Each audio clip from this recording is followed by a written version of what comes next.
We were brought before 3 High Court judges, and those, they gave their verdict, of course, which was guilty. Guilty as charged. We had defied the government.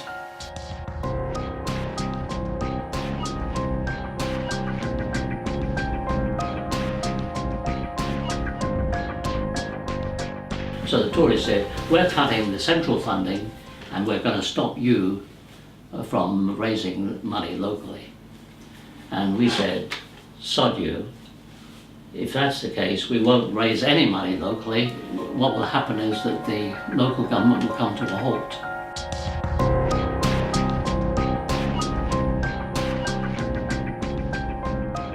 In order to consolidate that position, what was the possibility is that local workers, and there were 10,000 plus, about 15,000 workers, would face no wages.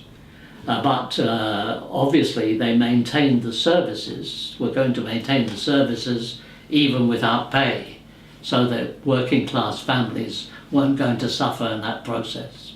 So what we did then is we opened up the committees of the council and the funding of the council and the books of the council, and brought them into representatives of the trade unions and of the local community into the council committees, so they could see how every penny was being spent. And they did that, used to come, and we used to have to get approval of that committee to spend the money. What we did is we made certain that the local people could see from with their own eyes what was happening, that they could see that the money that we had was spent well and properly, and they could understand that the government was making the cuts that we said they weren't making. So they knew that we were telling the truth. And that's an important factor of being able to tell the truth to the people you represent. And where there were no scare stories from us, it was reality. If the government had its way, services would be cut, people would be sacked, and the working people of Nokley knew that was true. And so they responded and supported us and stood in many ways shoulder to shoulder with their councillors. There was a general unity of feeling that we're all in it together. You know, it wasn't councillors up there and workers over there and families over here. It was everybody was in the fight. And that included lots of young people too at that time. Young people, for instance, in Lambeth, unemployment was very high as a result of the Tory government's practices. And so those young people also came round to support us too. So that when we had a demonstration on Parliament and a march on Parliament, you know, a local borough having a march on Parliament, people were there, out there in the streets with their banners, homemade banners and everything else, marching along with us, you know. And we, of course, never got to see the government itself, but we certainly, even the media was forced to recognise that this was happening. The state itself, the media, which was under the control of the press barons, all was opposed to the council. We were portrayed as villains of the peace, that we were just anti-government and nothing else. But of course, as they saw that we had maintained the support of local people, then of course they began to attack us more viciously. And then the government conceded. One morning, what happened was we got the Director of Finance, Treasurer of the Council, suddenly had a message to say we made a mistake in the calculation of funding, and suddenly 9–10 million appeared in the accounts. And then we could set the rate, no cuts were made, we won, and the government then came for our heads. What happened was that the government came back for revenge. Thatcher hated what had happened in Lambeth. She had been defied by the people of Lambeth and in the city borough, for which she had no relationship at all, because she hated us and hated the representatives of the working people there.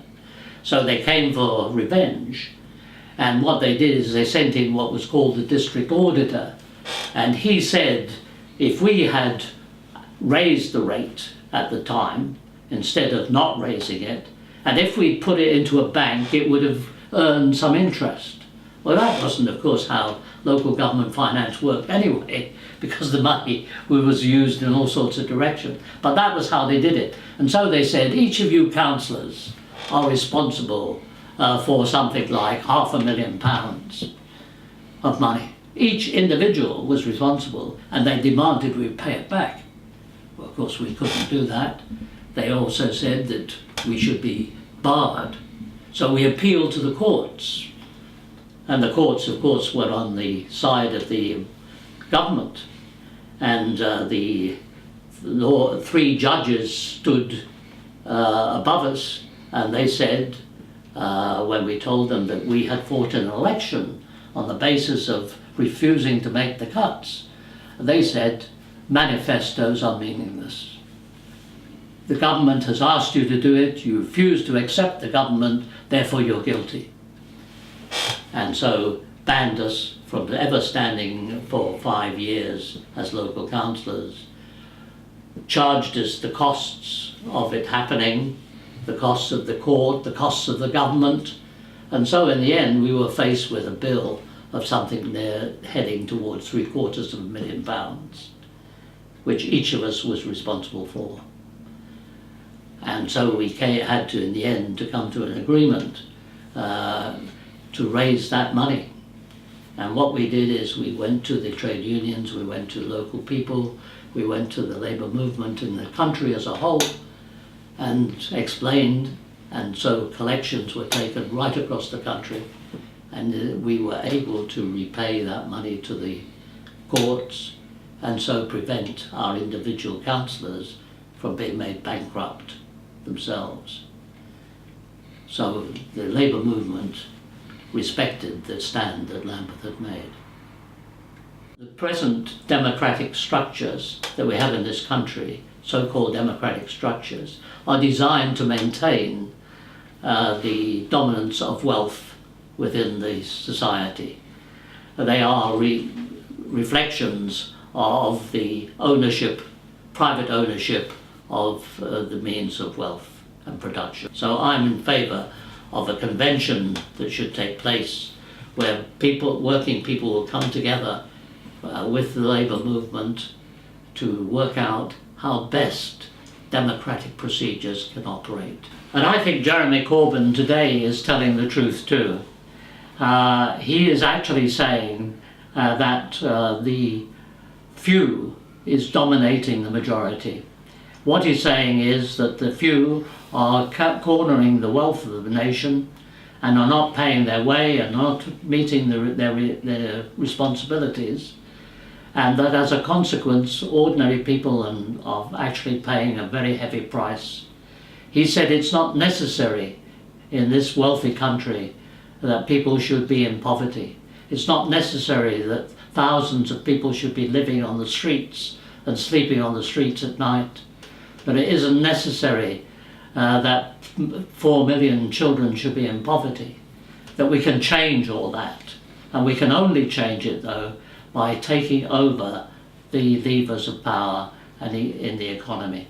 How do we do that? Well, we have to make sure that the banks are working for the people, that they are no longer just a gambling casino, that in reality the money that we have is spent in promoting both production and services that people require. That it's no longer feasible, it's no longer an acceptable situation whereby a small 1% of the population can in actual fact live richly whilst the majority suffer. That's got to end. Jeremy Corbyn has said that he intends to work to that goal, and I think with support of the people, by explaining to them and telling them exactly what is going on, that they'll respond. We have a big future possibilities with Corbyn, but there are, of course, enemies, and the enemies are, of course, the state. There is no way that the corporate bodies and the corporations themselves and the power they exercise over the government will allow Jeremy Corbyn and his colleagues to carry out their policies unhindered.